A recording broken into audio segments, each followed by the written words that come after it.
Hello, I'm Esther Gitu Yuat. It's Friday, April 28th. This is Africa 54.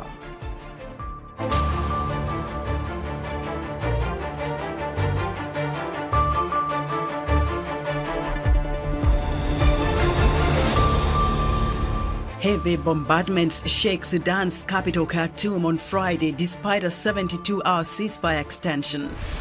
Sierra Leone's rising Afro R&B star Pitwizzy talks about his career, aspirations, and his current hit song, Motherland.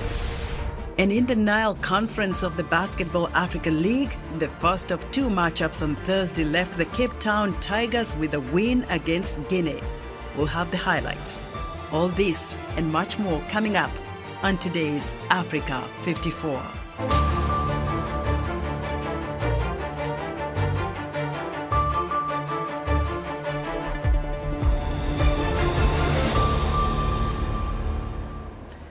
We begin in Sudan, where a barrage of heavy explosions on Friday rocked parts of Khartoum and its twin city of Omdurman, despite the extension of a fragile truce between the country's warring sides. The violent power struggle continues between the Sudanese military, led by General Abdel Fattah al-Burhan, and the paramilitary Rapid Support Forces, commanded by General Mohammed Hamdan Dagalo. Amid ceasefire violations that the United States calls worrying, heavy gunfire and detonations rattled residential neighborhoods of the Khartoum region, where fighting has been concentrated over the past week. Thick smoke billowed above the city's landscape. Sudan's army has been directing airstrikes with its jets or drones on RSF forces spread out in neighborhoods across the city. Many residents remain pinned down by the urban warfare, with little access to food, water, and electricity. The conflict continues to further plunge the country into chaos as tens of thousands seek safety elsewhere.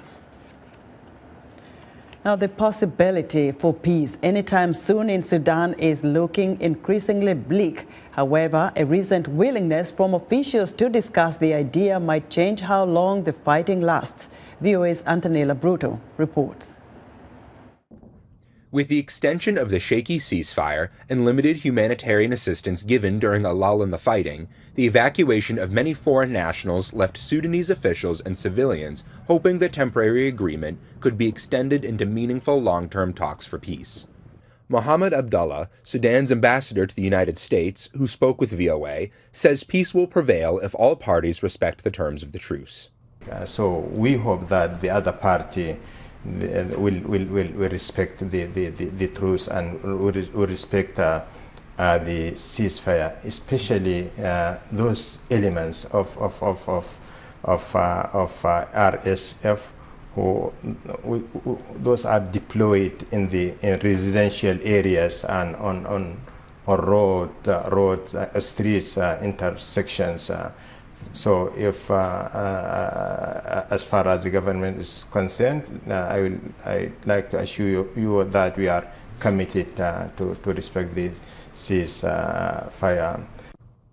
Ambassador Abdullah expressed confidence in the mediation efforts initiated by the African Union and the Intergovernmental Authority on Development.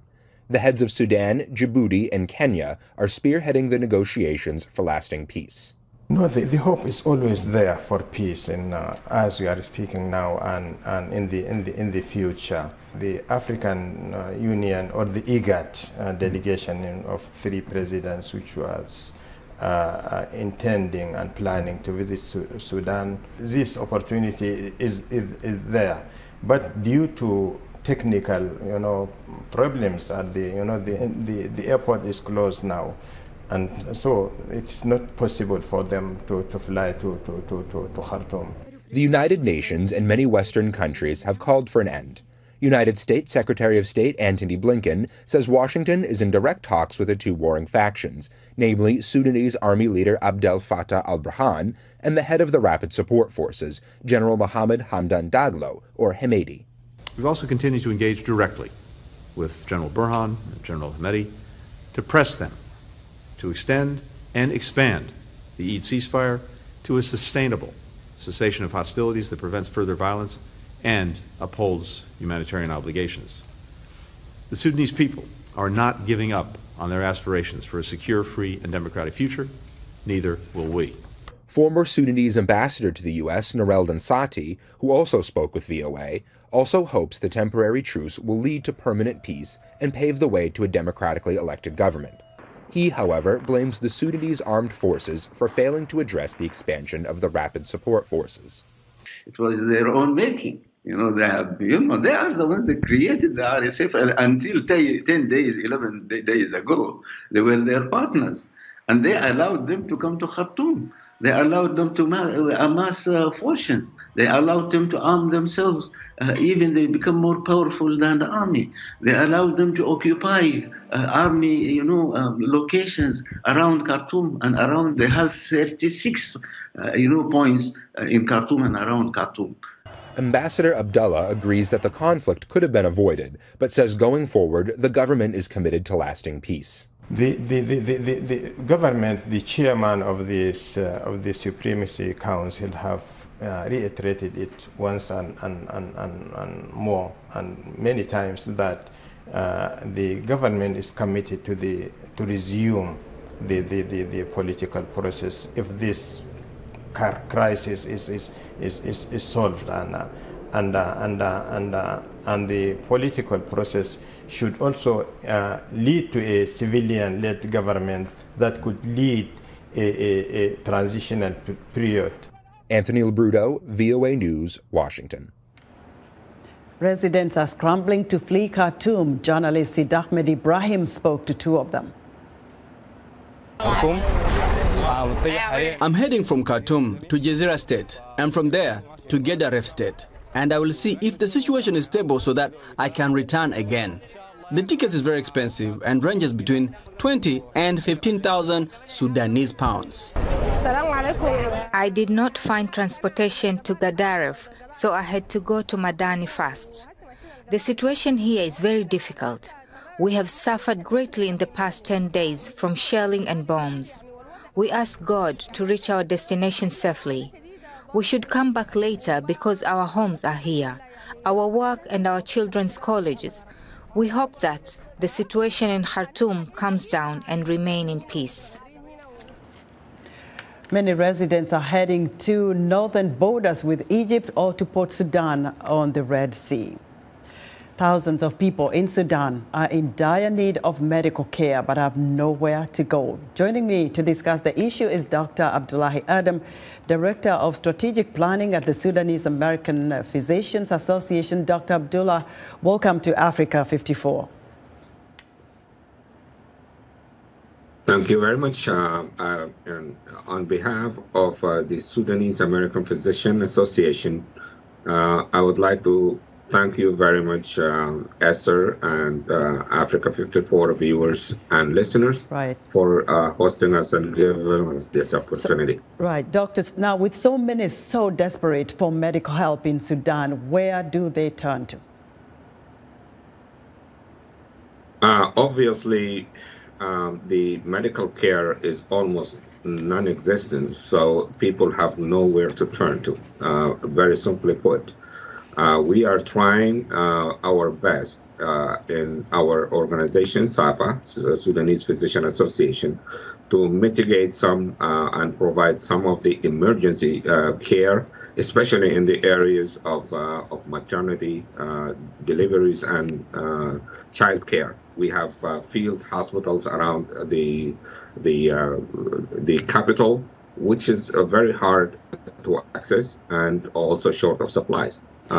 The people have nowhere to go, and the injured people, they don't get any help so far because of difficulty of accessing the healthcare facilities. The healthcare facilities themselves are under attack. Our colleagues are also getting injured, and some of them unfortunately died, including a physician recently.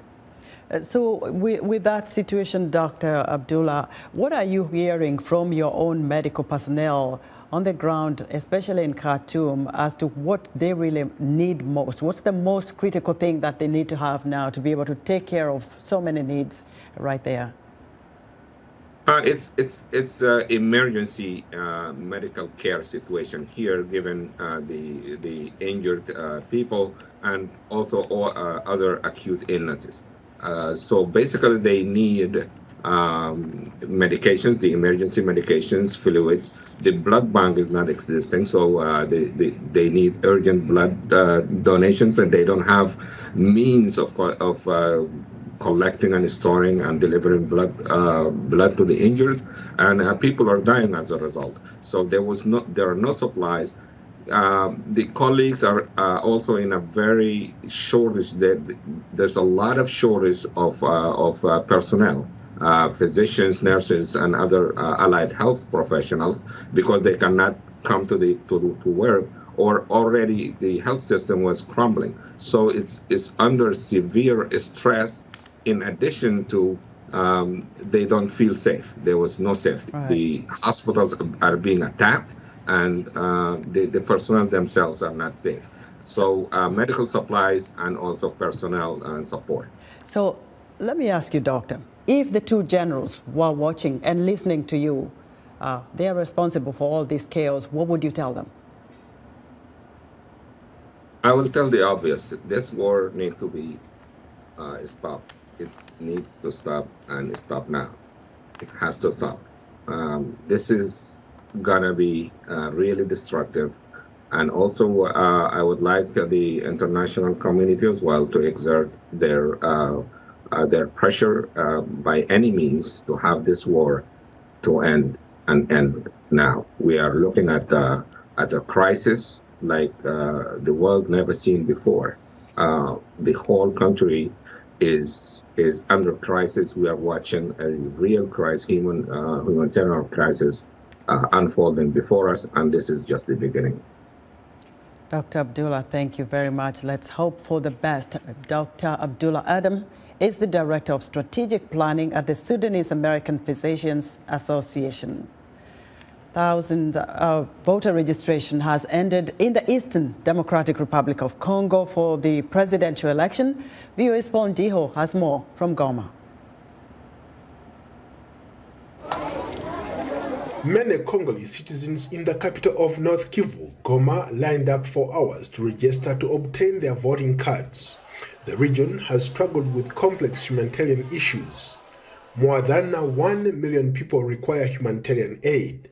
In the past, armed groups have controlled large swaths of territory in the area, causing hundreds of thousands of people to flee their homes. This registration process started nearly 3 months ago, but it looks like a lot of people did not take it seriously. Today is the final day when they are supposed to pick up or to register to vote in the upcoming election. As you can see, the lines are long. Not a whole lot of people have picked up their cards or registered to vote. So this process is supposed to close at 5 p.m. today, but it looks like it might take a little bit longer. Despite this, at this registration center in downtown Goma, some concerned citizens are not happy with the slow process. They've had to wait several hours to register.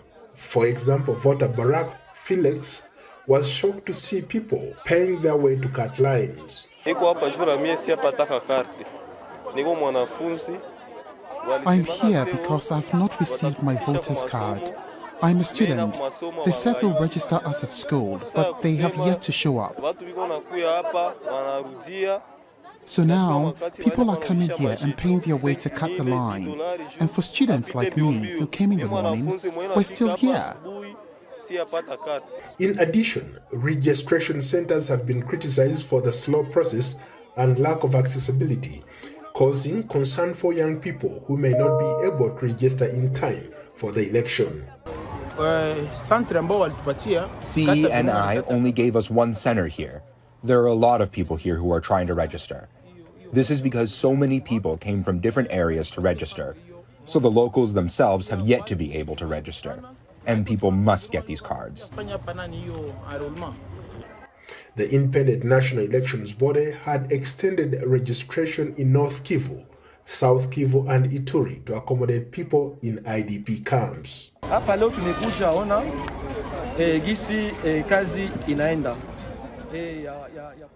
I came here to monitor how the voter registration process takes place, Based on the calendar at the CENI, the registration process ends today. We're surprised that there are a lot of people here today. We gave them different extensions, but they still did not comply. So people waited until the last day to come and register, which is a problem. The presidential election will take place on December 20th, alongside ballots for national legislators, provincial deputies, and local councillors. The nation has a history of political turmoil and contested elections.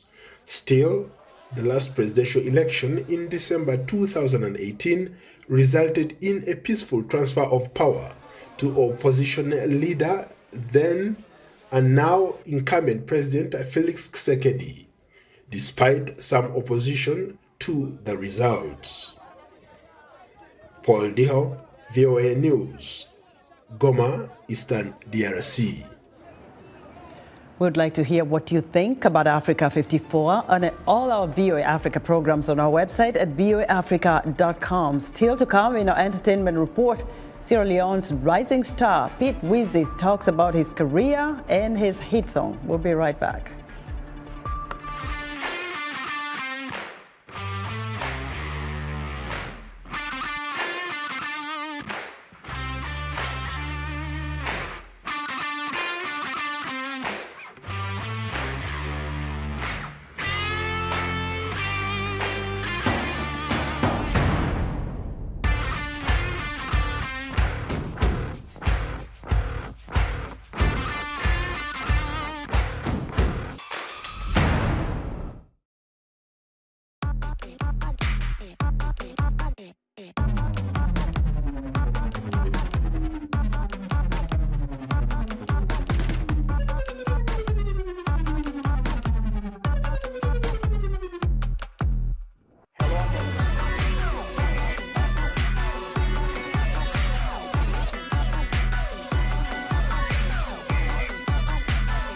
From around the world, let's go.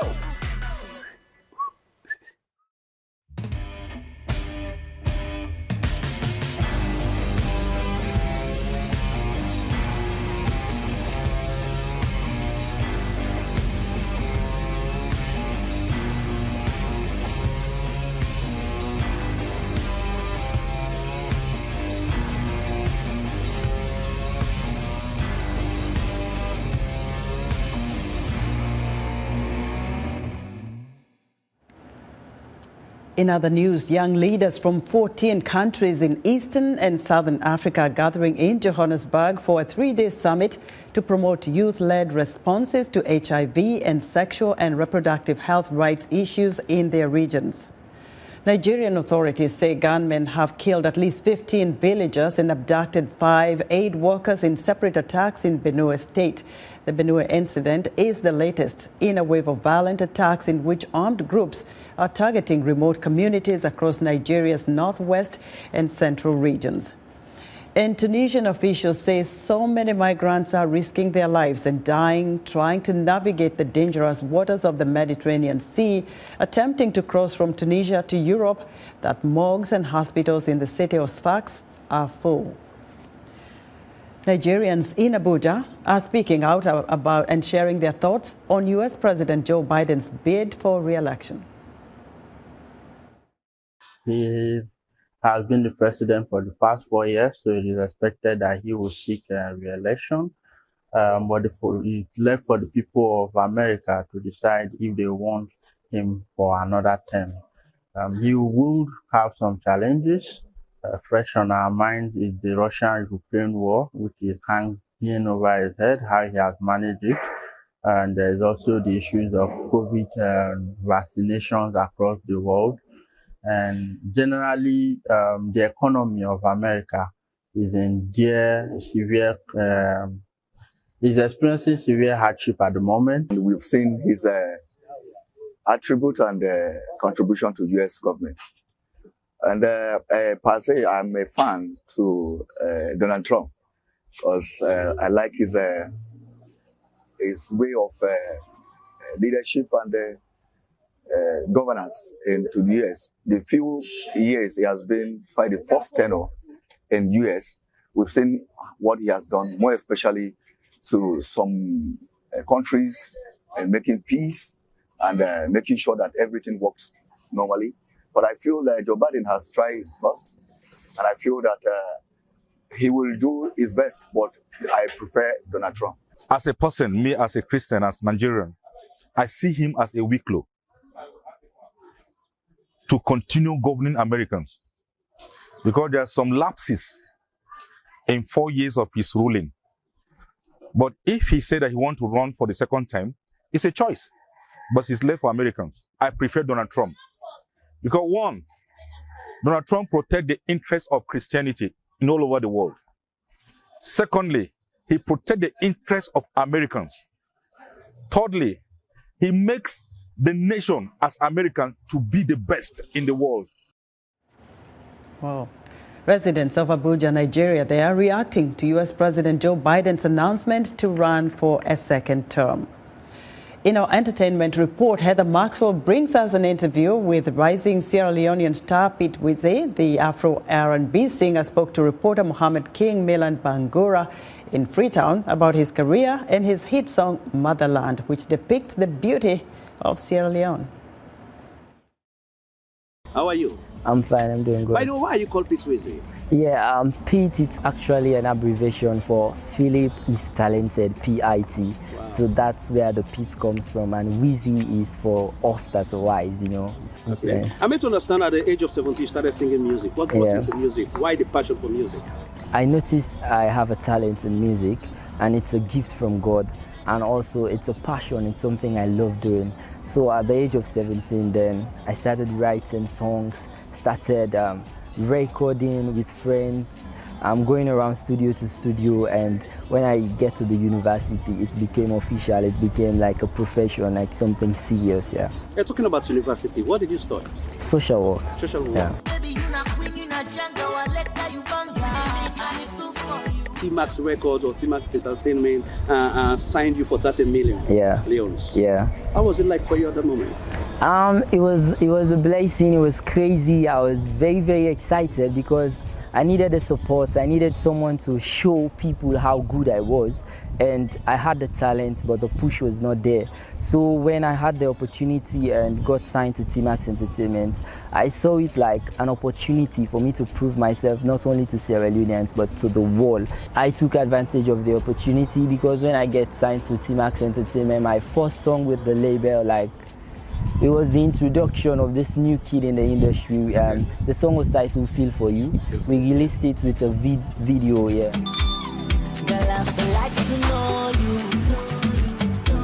Well, now let's talk about one song that you came from Nigeria with, made it a big name in this country, called Personally. Yeah.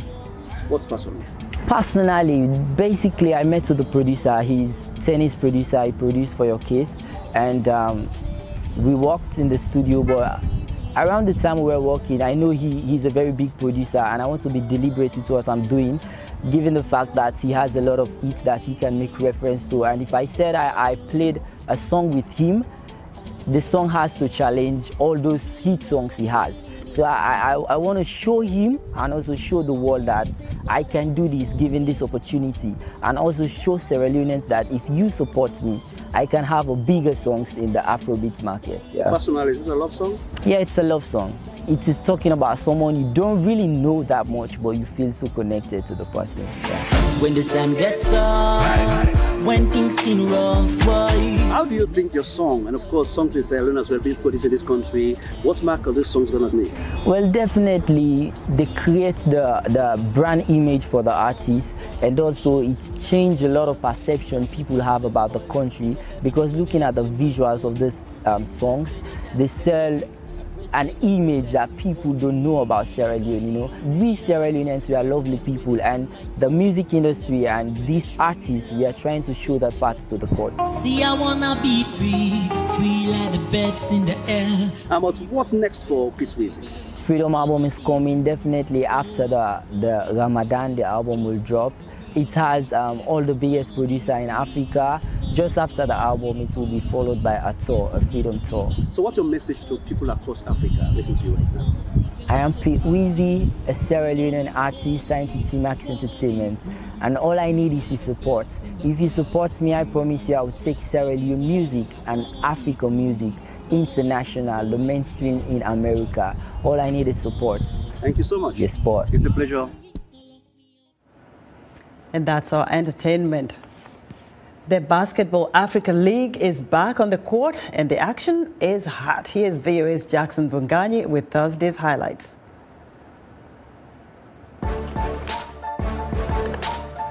Down by 2 in the first quarter, Cape Town's Hall tries for a 3 but gets blocked by Guinea's Conde. But Cape Town's Sele recovers the ball and scores to tie the game.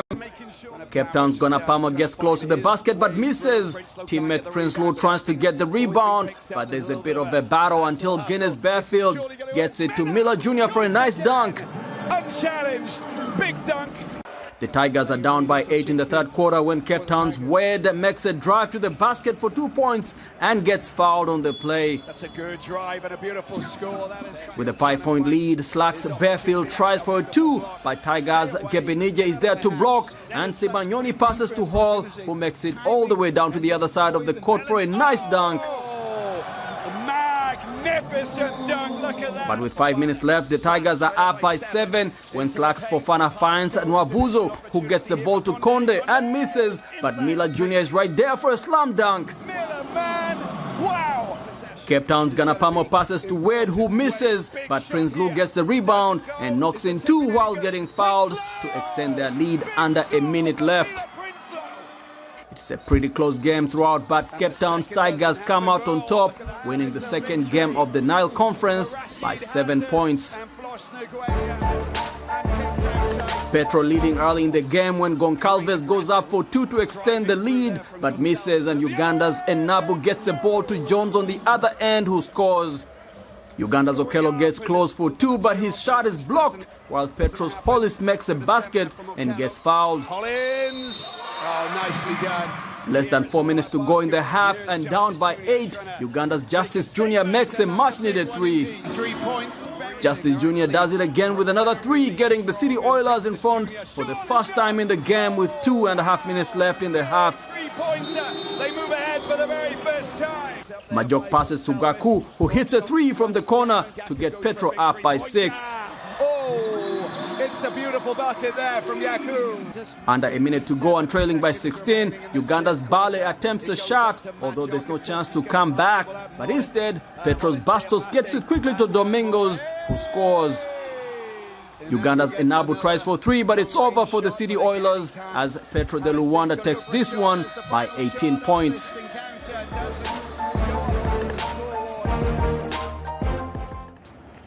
And that's our show for today. Be sure to watch Africa 54 on our website at voaafrica.com. From all of us here in Washington, have a fantastic weekend.